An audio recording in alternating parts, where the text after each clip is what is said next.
This is the After Party, live with Kim McAllister. Pick a couch, grab a drink, and settle into the conversation.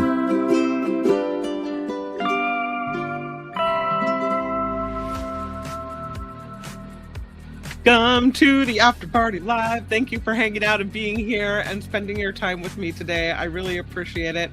I wonder if I go half screen and I try to put my favorite picture that my sister took in Hawaii up, if it will cover me. Oh, it does. That's not so bad. God, I love that picture. It's the most beautiful picture. I really love how, and she took it with her iPhone in Maui, and she said it was an accident. She wasn't trying to be artful, but somehow she managed to get the kind of the grains of the sand and then the turquoise of the water followed by different shades of blue all the way out. I love this picture so much. And one of the best parts of this picture is not only is that it's just incredibly breathtaking, I think, but also that if you zoom in, you can see in the surf there, my niece swimming and my nephew snorkeling. I don't know if you can kind of make out the people that are in the kind of the right at the edge of the turquoise. Anyway, it's kind of fun. That's one of my favorite pictures from this summer's vacation in Maui. I absolutely love it. Thank you for hanging out and being here. We are all amateur photographers now. Yeah, I think we are. Sometimes you just get lucky and get the most beautiful shot. Very pretty and artistic. I will tell her you said so, my sister Erin. Yeah, I know. It just makes me, I almost want to blow this one up and hang it on the wall. I really love it that much. All right. The first story I have for you today, and we'll get to beautiful waterfalls and so many stories that teacher Lori sent that I'm really excited to share with you today. But one of the stories I wanted to start out with, and I know we try to keep it positive on this show, and so this isn't so much positive, but I have some questions about what happens when we Elon Musk, a person does damage to the moon. I mean, isn't the moon something that belongs really to no one and everyone? I mean, we need it. Pull of the moon and gravitational forces and the tides. The moon is critical to life here on this planet, right? Am I wrong? And so it seems to me that it's a bigger deal than anyone is making of it, that Elon Musk left a 60-foot wide crater on the moon after his SpaceX rocket booster slammed into the moon. Why is this okay? Is there a fine? Do you have to pay to correct the damage? Do you have to, I mean, what if it destroyed the moon? What if it knocked the moon out of alignment? I mean, okay, I don't know what kind of damage could be done to the moon. But what if it wasn't just a little pockmark on the moon's surface? What if he did some real damage? Are there any rules? Is there any recourse? So this person with its flying satellites has the ability to really wreck everything. And it seems like no one cares. It was an 8,800-pound SpaceX Falcon 9 rocket booster that plummeted into the moon, going 5,400 miles per hour on August 5th. It had drifted through space for more than a year. The rocket was 45 feet long and 12 feet wide, and it smashed into the moon with a force of nearly 3 tons of TNT. Now, apparently, according to CBS News, the moon is regularly hit with objects, but usually that it's a natural occurrence, right? Little meteoroids. The number of artificial impacts is relatively small. Oh man. I feel like you should not be able to take your space junk up and hit the moon. There should be rules. Should there not, like, put a self-detonating charge on it so maybe it explodes in space and doesn't hit the moon? I don't know. The damage left behind, you can see the side by side. On the left was what it looked like before. on the right, hard to see, but it left a huge crater in the moon.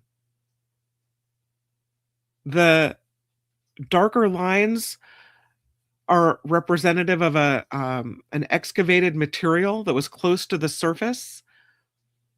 The brighter rays indicate fresh rocks and dirt that were hurled from farther down.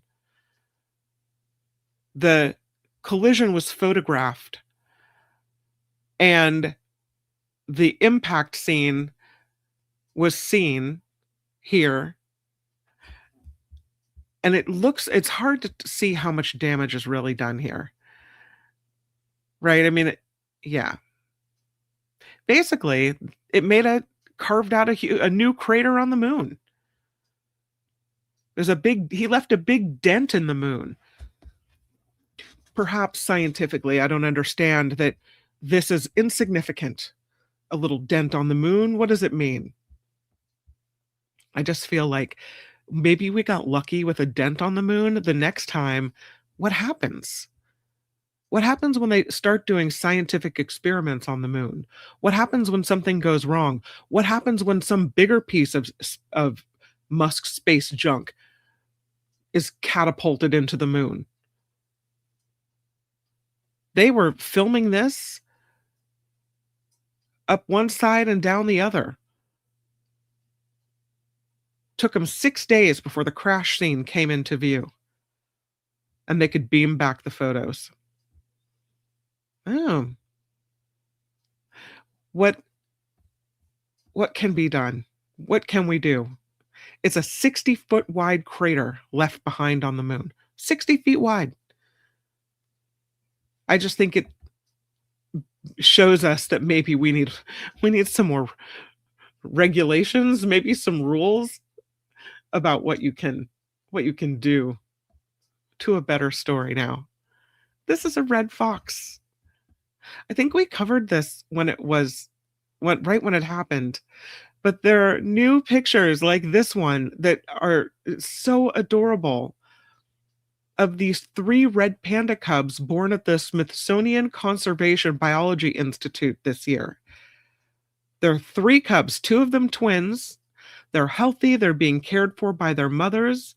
It's a conservation milestone is what it's being called, because these red pandas are endangered creatures. They're a altrical species. The young born mostly helpless. They depend on their mothers for care, and they grow really slowly. So right now they're 2 months old. They're still nursing. They spend most of their time in their little nest boxes that they have. When they first eat, their first solid food will be bamboo. And then once they start following their moms around, they learn to eat biscuits and fruit. The first couple weeks and months are critical. It's a critical survival period for these little ones because about 40% of them don't survive. And this is all based on the mother's experience level and disturbance to the family. The cubs in the wild could be susceptible to disease and predators. Last year at the zoo, there was a mother who had 2 red panda cubs and the babies didn't survive. So that all 3 are surviving now and that they're so cute is amazing. The staff at the Conservation Biology Institute are trying to make the mothers as comfortable as possible so it's easy for them to care for these young. They're trying to give them their space. These are globally endangered creatures. Their range normally stretches across parts of India, Nepal, Bhutan, Myanmar, and China. And those areas are under threat from habitat loss. Climate change is shifting the vegetation that they need. Poachers are a problem. The illegal pet trade a problem. And there's roaming dogs that can transmit diseases to wild red pandas. So they're also building roads in Nepal's mid-hills, and that's become a problem for these red pandas as well. So This is kind of a backup population. As the red pandas dwindle, the numbers dwindle in the wild, to have the population at the Smithsonian Conservation Institute, the estimates for the population range from fewer than 10,000 to as little as 2,500. That's in the wild. So it's very exciting that these three are surviving and doing so well. And they're so cute too. This next story comes from Teacher Lori, and it also comes with a video. I love this. Get this video up for you guys. This is a story about king penguins. Let me take away our little red fox guy. And I love this. See if I can't make it bigger and make me smaller. There we go. Oh, there it is. Yay. Okay. So I'm going to play it. Take away the music. But how cute are they? Thanks, Teacher Lori, for this story. Look at them all wandering around. This is about an expedition team that went to the Falkland Islands, and they were surrounded by these king penguins who approached the researchers before giving them the side eye. Look at it, giving them the side eye, looking at them like, who are these people here? And then just kind of waddling off. The animals said to be very curious. The researchers sharing the footage of this group of king penguins along the shoreline. They're the second largest species of penguin. Largest is the emperor penguin. And they say as perfect waves rolled in on the offshore, the penguins, one by one, debated whether or not to brave the frigid waters in search of food. Inland, hundreds more gathered with chicks of all sizes, preparing for the winter ahead. This according to the expedition leader for a group called Edges of the Earth. The group says while nature is best observed from a distance, these penguins actually had other plans. They passed right in front of the expedition team and even peered at some of their gear before giving their trademark side eye and waddling off. The point of the expedition is to learn how these animals are adapting to climate change, which is reshaping the Falkland Islands as well as other places, right? They're looking at shifting weather patterns, stronger winds, heavier rains that these creatures are having to deal with, early snow, and it's making their survival more and more difficult. But I love this video. I'm going to play it one more time. Let's do it. There they go. They're just checking everybody out. Look at that one's got a big wing stretch. You know what's weird? I think maybe what the draw of penguins is they walk upright like humans. And so there's something that kind of familiar about their movement. They're so cute and curious. And off they go. Thanks for that story, Teacher Laura. That was fun. I appreciate it. Should I go to the water for a snack? No, shouldn't. Just going to keep walking. So cute. And there they go. Off they go. I love how they stick together too. Again, thank you to Teacher Lori for that story and for the next one. And she talks about this creature that has almost never been studied. It's called a Wolfson's viscacha. I don't know if I'm saying it right, because honestly, I have to tell you that I had never heard of this animal before. A Wolfson's viscacha. It's a rodent. I have a picture of it. There's the Wolfson's viscacha.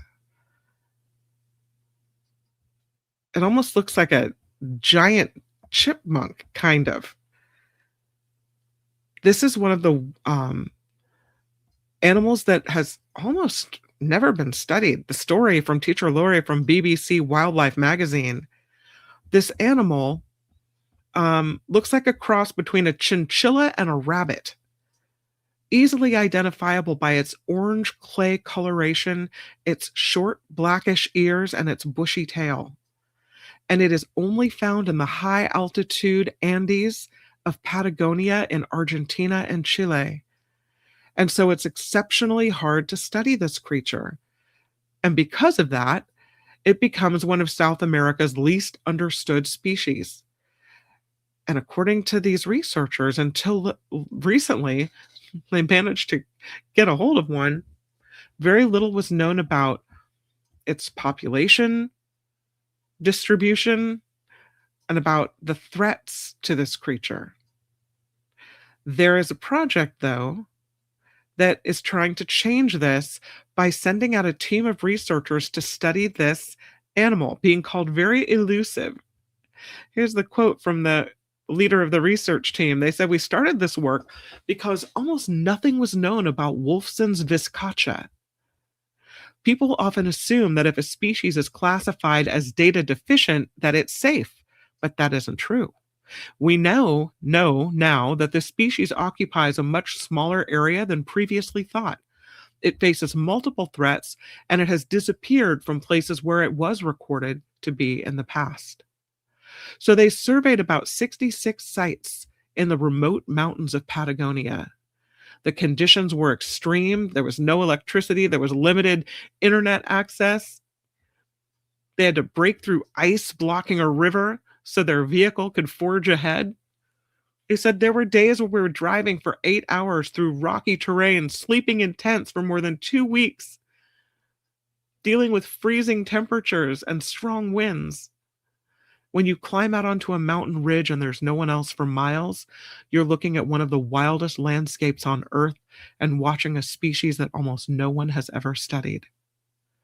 They did find new colonies of this rodent and evidence of local population declines, and it's really the first detailed picture of the status of this vizcacha. The threats are numerous. They put some camera traps near the colonies. They recorded interactions with invasive European hares and feral dogs. And they say that dogs are predators of these creatures, and that's a big problem for them. And other wildlife in the area as well. They also say that these creatures avoid areas popular with mountain climbers, and so that has shifted some of their habitats because of that. They said 8 years ago, they thought the vizcacha, the species, was mostly active during the day, and now they know that it's more nocturnal than they realized. And every year they uncover something different about the Wolfson's vizcacha, which is now listed as endangered on the Argentina Red List. They say to ensure the survival of this rodent, there's a legislative proposal being developed to declare it a natural heritage monument in the Argentina Santa Cruz province, which would be more protective of the vizcacha. Have you ever seen one before? Me neither. It's very cute. Thanks, Teacher Lori, for bringing that one forward. Much appreciated. Sometimes I feel like I don't respond to your messages enough or thank you enough, Teacher Lori, for sending stories. I want you to know I read everyone. I'm appreciative of everyone that you send. And thank you so much for contributing to the show in that way. Really, really nice of you. I think Teacher Lori also sent this one.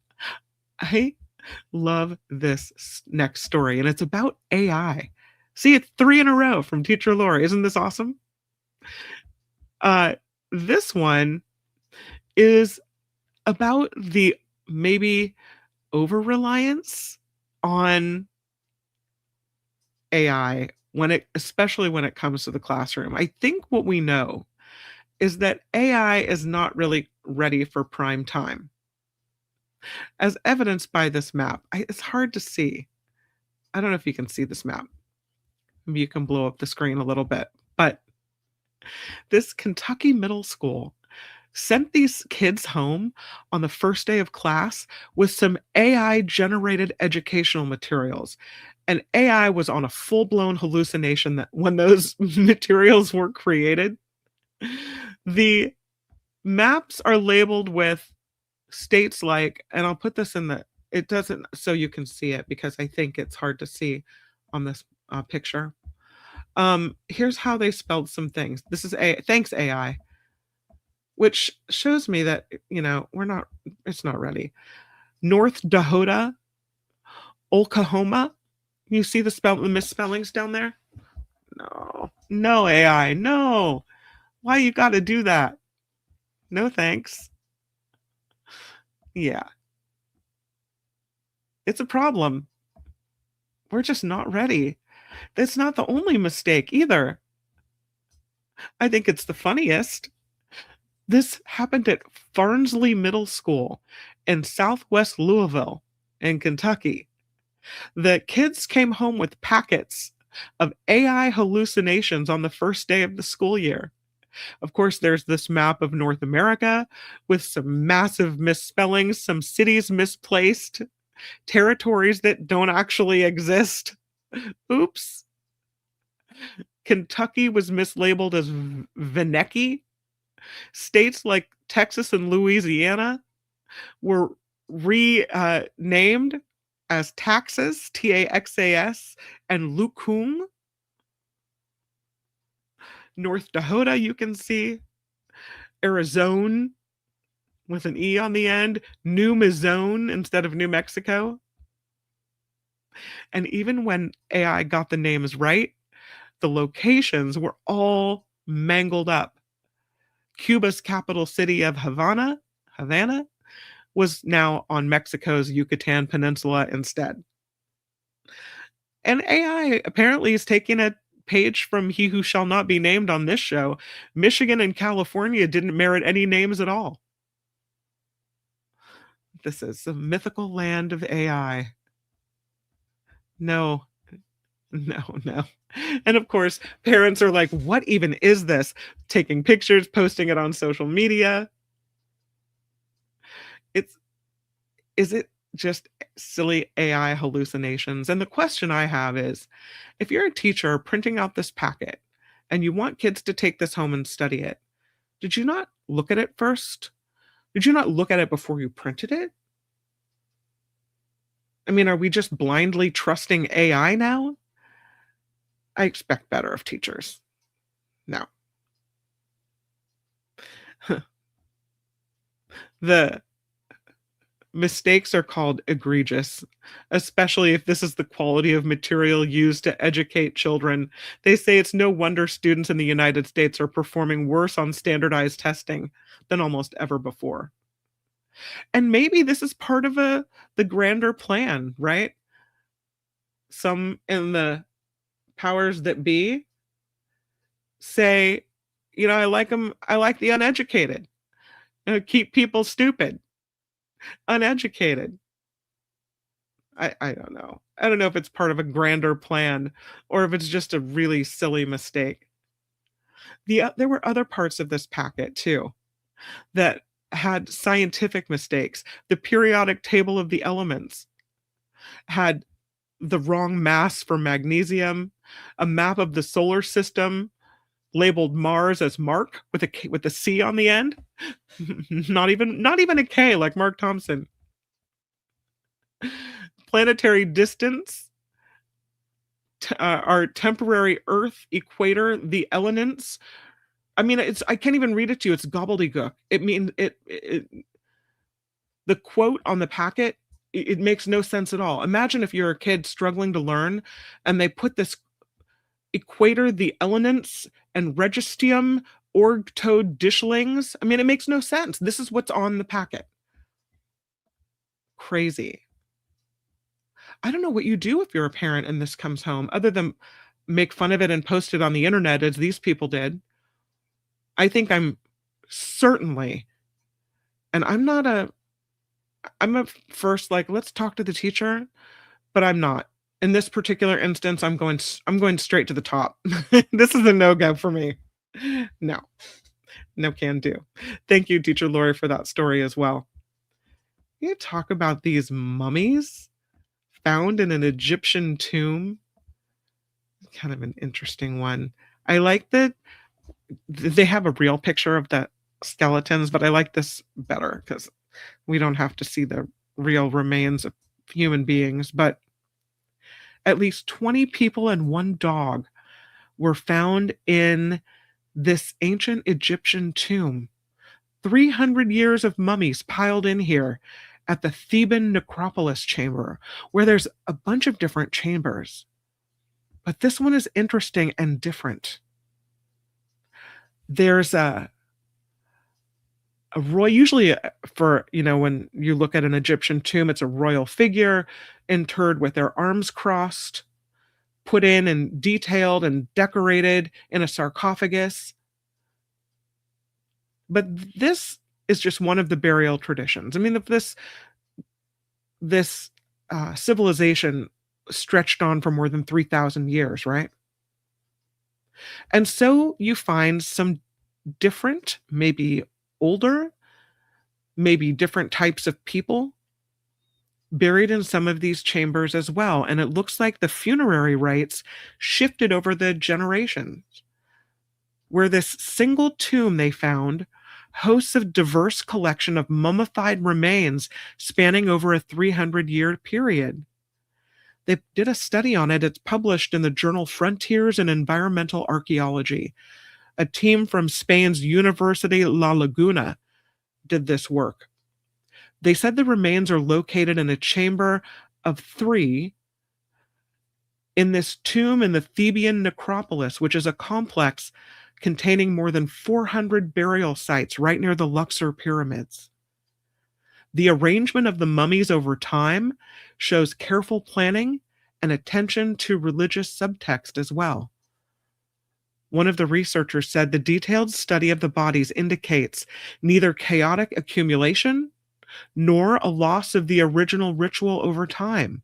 Rather, there was a spatial logic in which each new deposit was adapted to the presence of the previous bodies, kind of a funerary memory in the process of reuse. So they looked into this about how Egyptians honored the past and then reused burial spaces during their own lives. They say this tomb was first constructed during the 25th dynasty. That was the Nubian or the Kushite Empire, 754 to 656 BCE. And they intricately described each mummy's orientation and positioning within the overall structure. They said that they documented 9 separate funerary deposits containing both single and group burials, various personal objects and religious items, and it shows how space inside the chamber became a premium over the ensuing generations. Almost like a familial crypt. The earliest individuals buried here appear to have been of high social standing. They were interred in coffins with funerary nets and amulets and an assemblage with costly items. In one instance, a mummified dog was placed directly on top of a man and woman. The researchers said they found it quite beautiful, that it could indicate a very close relationship between these humans and the animal, which is easy for us to empathize with today. So interesting. Then there were other bodies buried in a vertical superposition with no coffins, but they had been carefully mummified. They can be associated with upright jars that point to a specific ritual not found in earlier phases of the tomb's use. And it contradicts previous theories that suggest some ancient Egyptian burial sites became more chaotic as they gradually filled with the dead. And so what they say is that if this tomb is anything like others, it shows care and respect remained a staple of the practices for funerals for centuries.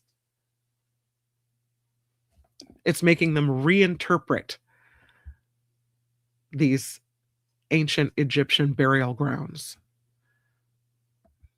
Interesting. This one, I think Mark was trying. We've been trying to get to this story in uh, a Law and Disorder, but I'm gonna do it here instead because I don't think he's gonna get to this story. And if he does it, that's okay. He'll do it in a different way. But I wanted to show you this story about this art heist. I mean, and these were big, big things that were found. These stolen masterpieces worth $10 million, and they were all discovered in a cardboard box just a few months after thieves snuck into a museum and then whisked these paintings away in the night. These works by Cézanne, Renoir, Matisse. The heist only took 3 minutes.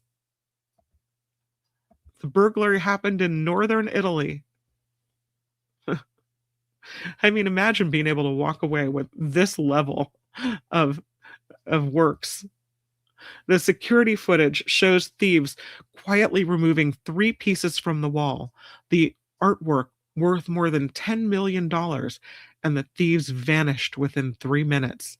After a lengthy investigation, the art has been recovered. Police found them inside an empty television box at a home in Parma, Italy. 5 suspects arrested in connection with this burglary. The police say they were professionals, but we were better. The artworks in question: Paul Cézanne's Still Life with Cherries, worth about 7 mil. Renoir's Les Poissons, worth about 3.5 million. Matisse's Odalisque on the Terrace, worth about 23,000. They were all on display at the Magnani Rocca Foundation, which is a museum about 12 miles from Parma, Italy. These thieves avoided detection by disabling the building's alarm system. They set off a fire extinguisher hoping to distract security, and by the time police arrived, they had already escaped. The criminals, according to police, must have scoped out this building in advance, and they say they would look to cash out as quickly as possible. This happened, by the way, this heist, 5 months after the heist at the Louvre. So maybe it kind of emboldened these people who thought, oh, these museums aren't as secure as we thought they were, right? So, yeah, they thought it would be so easy. Police catch up to them, find these millions and quadrillions of dollars worth of precious art in a TV cardboard box. It's unclear if they tried to sell them or not. I don't know. I don't think so. They were still in the box. Can you see this one? There is, and this is another one of those stories about over tourism. And in this particular case, this whole town is being overrun by tourists that are in search of pastries. Just looking for a good donut. This spot also in Italy, this is in the Italian mountains. And it all started with a video made by an influencer. And people then started flocking to the Friedrich August Refuge in the Dolomites. I don't know if I'm saying that right. The Italian Dolomites? Or if you say it in Italian, is it Dolomites? They were looking for a creamy pastry.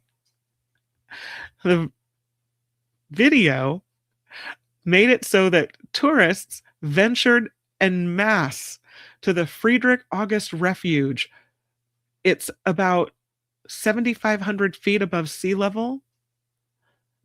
Some people reportedly waking up at dawn or camping overnight just to ensure that they could buy this freshly baked Krapfen. Krapfen. It's a Krapfen. It's a traditional German pastry similar to a donut. And the people wanted to get to this village and get to this bakery before the Krapfen ran out. The reason they even knew about the Krapfen was food bloggers promoting these pastries. They're not so expensive, if maybe $4 or $5 each. You, food bloggers shown eating them against the backdrop of drop of the mountains, and this has caused massive lines to form along the narrow path leading toward this little bakery. And the lines did not deter the crowds, it only brought in more people. Oh, if they're all lining up, something here must be really good, right? And so the images of the lines are shared online, and even more people come to this village. One visitor says, "We only came for this." Another says, "We're attracted by the post about the crapfin on Instagram." A person who worked at the refuge said they've been making these pastries for 30 years without any fuss. They blame the influencers for creating a chaotic situation. We don't like it, the worker said. Now, the association representing the Italian mountain towns says the issue isn't the crapfin, but the algorithms ruining this mountain environment by funneling crowds into these beauty spots. They said the mountains are not a playground. And image-driven tourism is eroding the true spirit of the mountains. You would think maybe they would love people coming to make money, right? To spend money, I should say. But no. The people in this area say the main problem is those who visit the mountains without knowing or respecting them. Until 5 or 6 years ago, they said we didn't witness over tourism in precise points or certain moments in this mountain area. Now there are iconic places where it is no longer possible to appreciate the beauty as we're surrounded by dozens of people who take selfies and are only here for the donuts. There's similar situation in a town in the mountains of Abruzzo.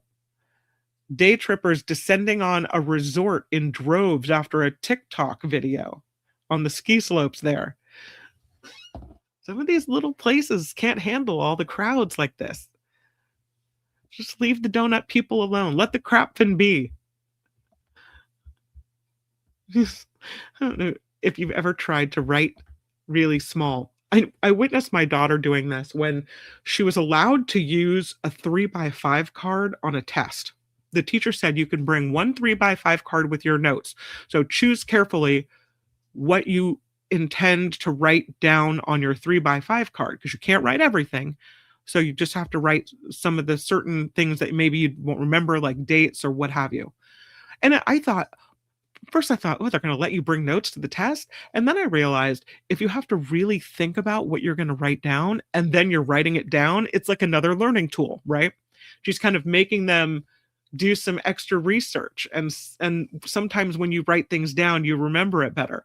But in doing all of that, she was writing really, really tiny so that she could fit as much information as she could on her 3x5 card. And you could only use one side of the 3x5 card. Well, apparently there is a Guinness World Record category for how many words you can fit on a sticky note. That's some tiny writing. Julia might be able to beat that one. I don't know. This woman wrote 150 words on a sticky note and breaks the Guinness World Record. Can you do better than that? 150 words? Come on. Our group can do better than that. Nothing against this lady. She's from the United Arab Emirates. She now has the Guinness World Record for handwriting 150 different words onto a single sticky note. Her name is Push Pajathi. She's 29. It was a tiny writing to test in Dubai by taking on the record for the most words written on a sticky note. She said, since childhood, I've watched Guinness World Records and always dreamed of being a part of it. And seeing people achieve these records inspired me deeply. One day, the idea just clicked, and I decided to take the leap and to apply. She said she had to get creative to ensure that all of the words would fit while still remaining legible. So she said, I chose simple, short words, mostly 3 letters, to make the most of all the space. And so she takes the record, 150 words she's got on a tiny little sticky note. I don't know. I see she kind of, at the end, there's some space. She probably could have done even more. I mean, I don't want to be too judgy or anything. I'm afraid if I don't go to it now that I won't get to it at all. So let's do it. We're going to Waterfall Wednesday. So relaxing. So lovely. I have 10 secret waterfalls. I don't know how secret some of these are. You might have heard of some of them. They're all in California. They're supposed to be secret waterfalls in California that locals prefer to keep to themselves. I don't know. At least 2 or 3 of these we've seen before, but there were some that I had not seen before. And so I thought I would share. And the first one is called Phantom Falls. I don't think we've been here before. This is in the heart of Coal Canyon. Phantom Falls, 166-foot waterfall, plunging over a basalt cliff into a grotto-backed pool. In the rainy months, the falls come alive. The journey to Phantom Falls is an adventure. It's a 2-mile trek from a parking lot. The unmarked paths and steep downhill scramble make this quite a challenge to get to. And that is why it's a cherished secret among the locals. If you go in the late fall, the waterfall is at its most majestic. And despite its remote nature, the reward is mesmerizing and the landscape feels untouched by time. Did you know Phantom Falls was in California? I don't think I knew that. This, by the way, comes from unearththevoyage.com. Unearththevoyage.com. This next one is called Sturtevant Falls. I don't know if we've been here or not. It doesn't look familiar to me. Sturtevant. There's a picture of Sturtevant. It's beautiful. It is tucked away in the San Gabriel Mountains. It's a 50-foot drop, a cascade. And to those in the know, it remains relatively undiscovered because of the focus on the larger Southern California destinations. This area was recently reopened after wildfire-related closures. The falls can be accessed by a trailhead near Arcadia. It's a gentle hike, less than an hour from central Los Angeles. There's lush surroundings and soothing sounds and a tranquil setting, perfect for anyone looking for solitude among nature's beauty. I almost don't want to give away all these secrets, but I will. The next one is called Lehamite Falls or Lehamite. I don't think I've seen this one, although I think it's in Yosemite. Yeah, this one is often overshadowed by the more famous Yosemite Falls. Lehamite is a hidden gem for those seeking solitude. It's a series of cascades dropping a total of 1,180 feet, a spectacular sight for anyone willing to explore beyond the usual path. The best time, of course, to visit is after the heavy rains or snow melt, when the falls are at their most impressive. It is in the Yosemite Valley. It's a secluded area, which makes it a very peaceful destination. The journey to get here might take some effort, but the reward is a breathtaking view of cascading waters in a serene setting. Now, I know we haven't been to this next one. I don't even know if I can say the name of this next one. It's the Tuiulala Falls. Here it is. Wow, that's grand, isn't it? Amazing. It's in the remote Hetch Hetchy Valley of Yosemite National Park. Tuiulala has an 880-foot drop. It's a seasonal waterfall at its best during the spring snowmelt, showcasing a 600-foot free fall followed by an additional slide. You've got to go off the main trails to get to this one. So there's an element of mystery and discovery, and the challenge of reaching this waterfall is part of its allure. It's people looking for the road less traveled that make their way here. It's a majestic natural display that few people have the privilege to see. This next one is kind of teeny tiny. It's called Tiptoe, the Tiptoe Waterfalls. Here's a picture of the tiptoes. See, it's just a little one. It's hidden in the Portola Redwood State Park. Tiptoe Falls, a modest yet charming waterfall with its two tiers measuring one 8 feet and the other 6 feet, with a gentle cascade that adds to the serene atmosphere of the redwood forest. Oh, beautiful. It's a 2-mile hike from the visitor center along Iverson Trail.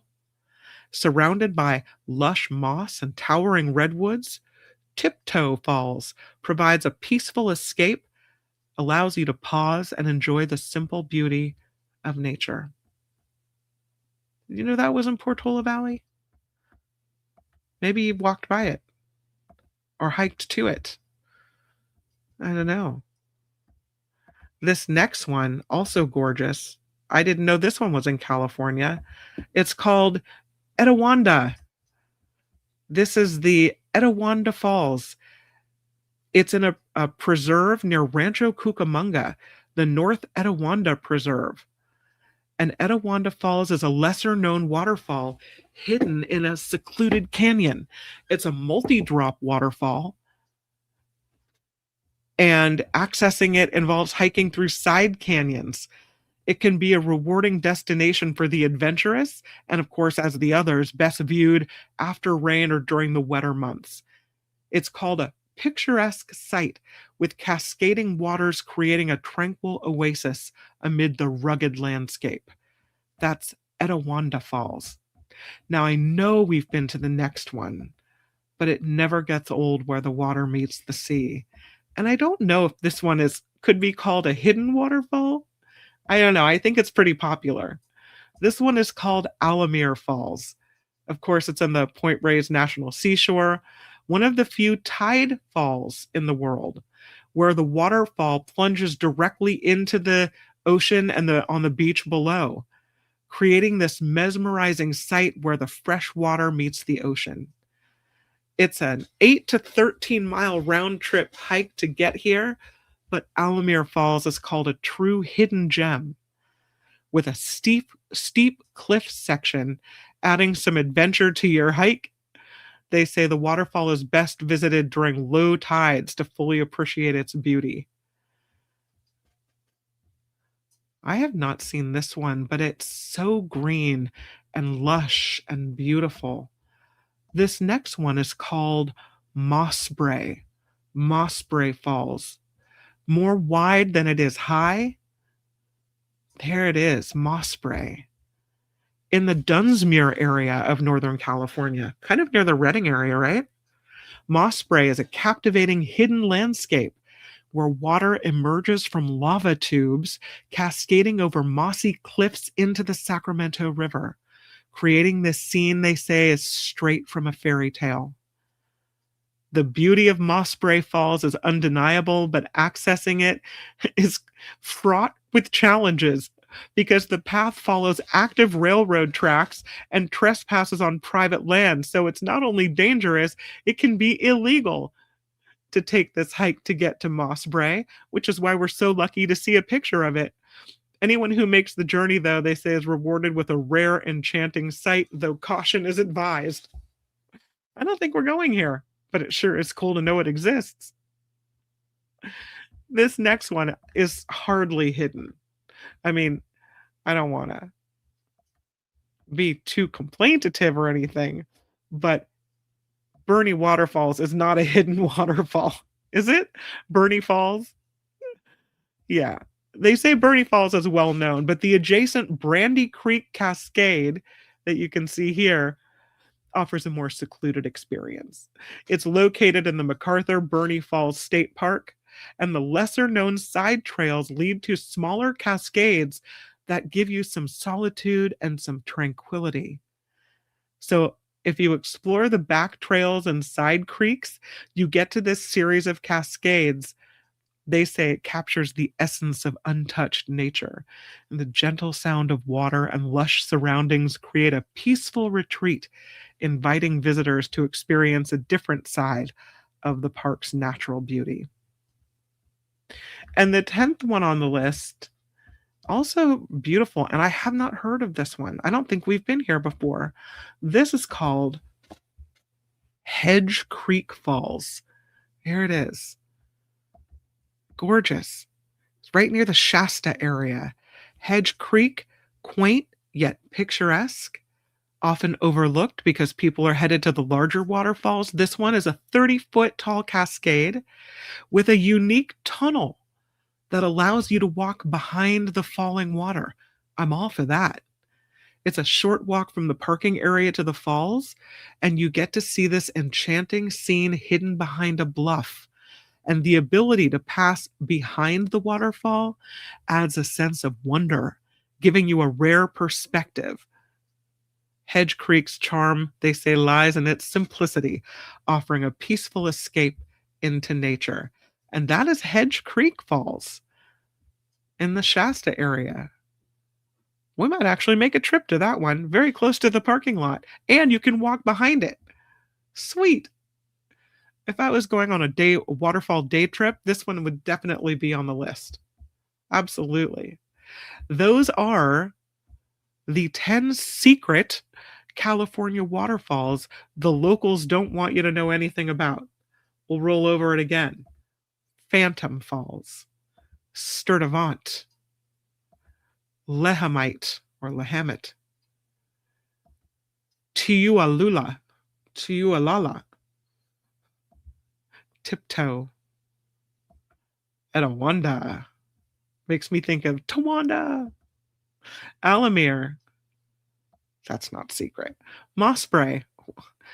That's really incredible. It is like a fairy tale, isn't it? The Off the Beaten Path near Bernie Falls and Hedge Creek. What's your favorite? You have a favorite? I'm going to the chat. See what y'all think. The secret's out now, says SJ Lola. I mean, hey, it was on the internet, right? Love them all, says What the Sizzle. I might like Hedge Creek, although I do find Moss Beer, is that what it's called? Mossbrae? Yeah, Mossbrae Falls is dangerous, says Linda. You must walk on a train bridge. If a train comes, there's nowhere to go. People are working on getting an actual legal trail to be able to view those falls, and they should, too. That's Mossbrae she's mentioning, which is gorgeous, but not recommended because of what she's talking about there. And also that it's on private land, or that you have to cross through private land to get some. Yeah.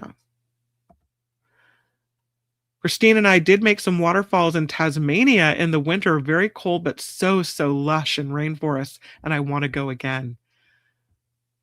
The feeling when you hear that water and see that majestic sight, beautiful.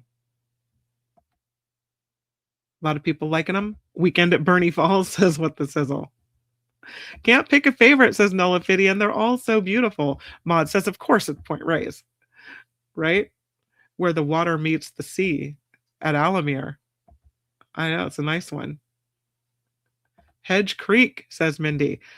Yeah, easy to get to, not illegal. You don't have to go on train tracks, and you can walk behind it at Hedge Creek. I like that. I like a waterfall tunnel. Very fun. Hedge Creek, says Linda, is in Dunsmuir and really worth the trip. Oh, cool, Linda. I like that you've been there. Glenn says the fog and the mist combined. Awesome. That's okay. You can always just click back a little bit and check them out. Yeah. All right. Well, that is Waterfall Wednesday. Thank you for enjoying the waterfalls with me on my little Wednesday midweek cool down as we take a little relaxing deep breath and enjoy some serenity on the internet, which I don't think is a very normal thing to do, but we're doing it. Oh, I might have time for one more story. Uno más. How about I could do the lotto of the day, or I could do the tallest Virgin Mary statue in all of Europe. I'll let you guys pick. Lotto of the day or Virgin Mary? Informal poll in the chat. Lotto or Virgin? What do you think? Nolfidian says there was a waterfall cave in the last of the Mohicans. Glenn's up for Lotto. Tom wants Lotto of the day. Mary, of course, says Linda. Oh, okay, I got 2 Lottos into Mary, so Lotto, 3. Lotto heathen, says Maud. I'll go for Lottos. This is your Lotto of the day. Here we go. There it is. This North Carolina man let his lucky ring choose his lottery ticket, and his lucky ring was right.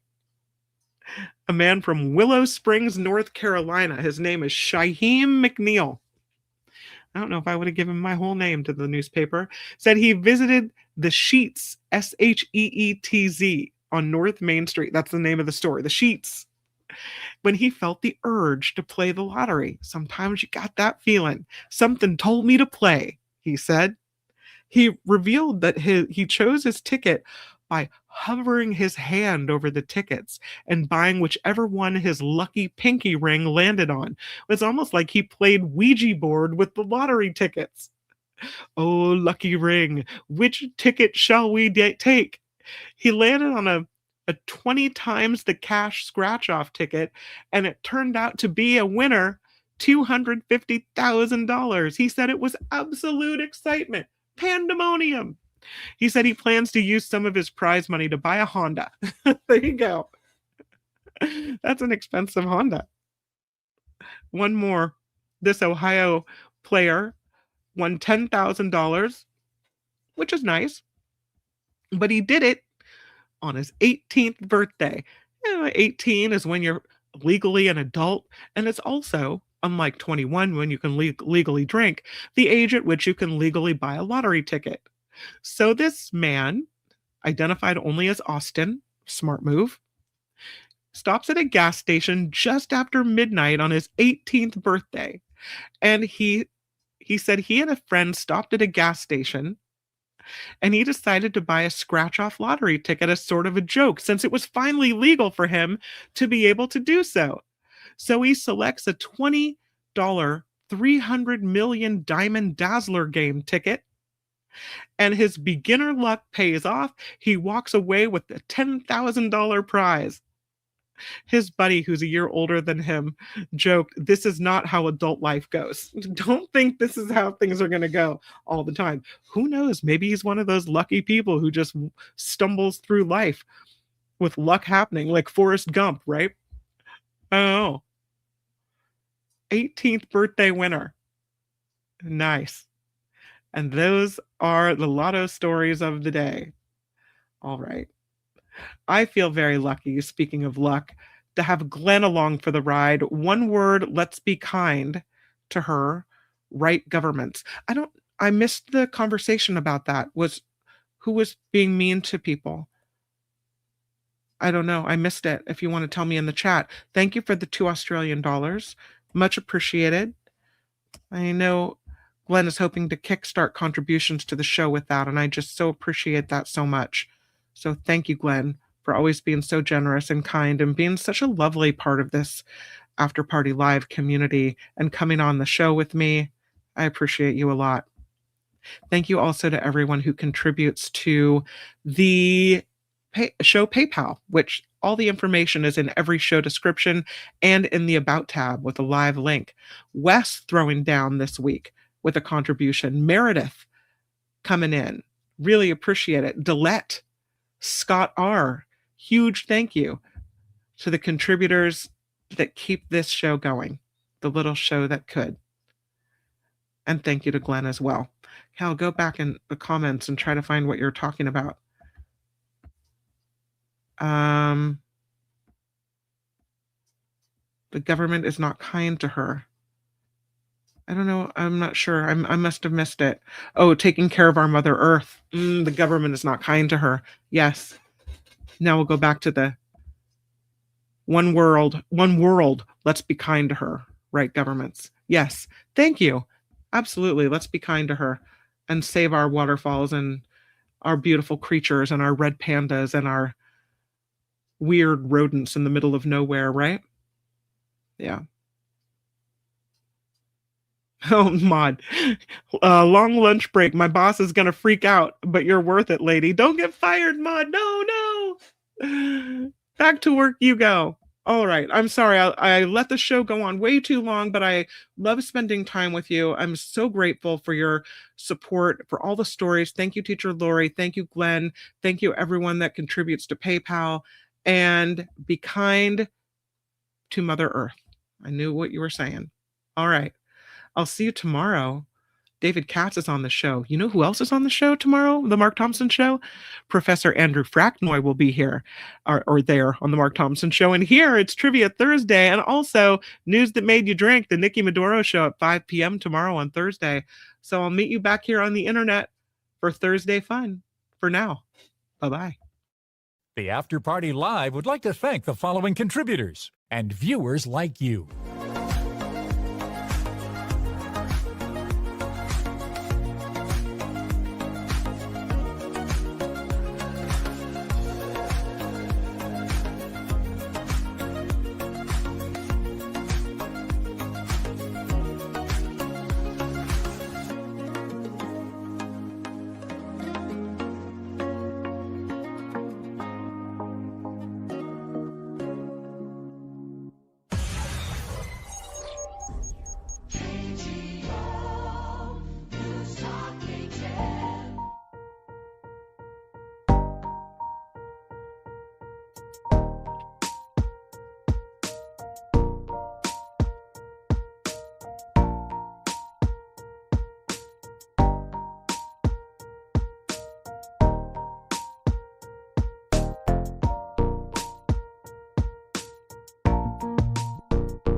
Thank you with the sizzle. Please hit like. And if you haven't subscribed, subscribe. But don't subscribe if you've already subscribed, because then you'll unsubscribe. Subscribe extra. Subscribe once. Thank you so much. And hit the like button. Thank you with the sizzle for the reminder.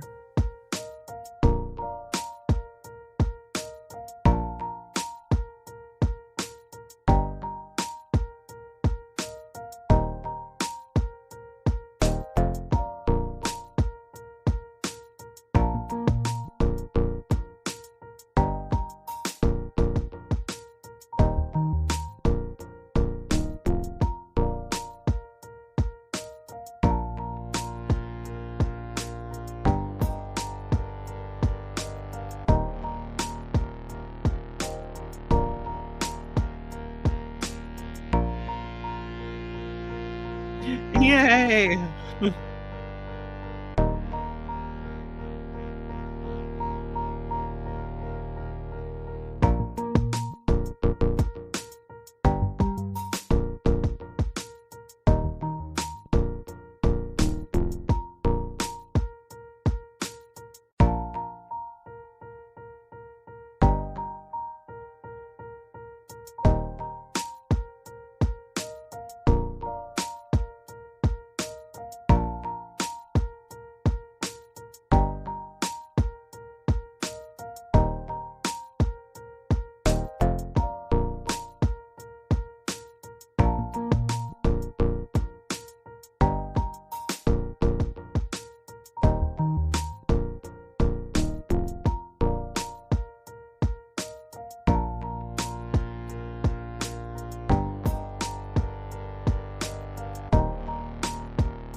Oh, Judy, that's tomorrow on the Mark Thompson show at the end.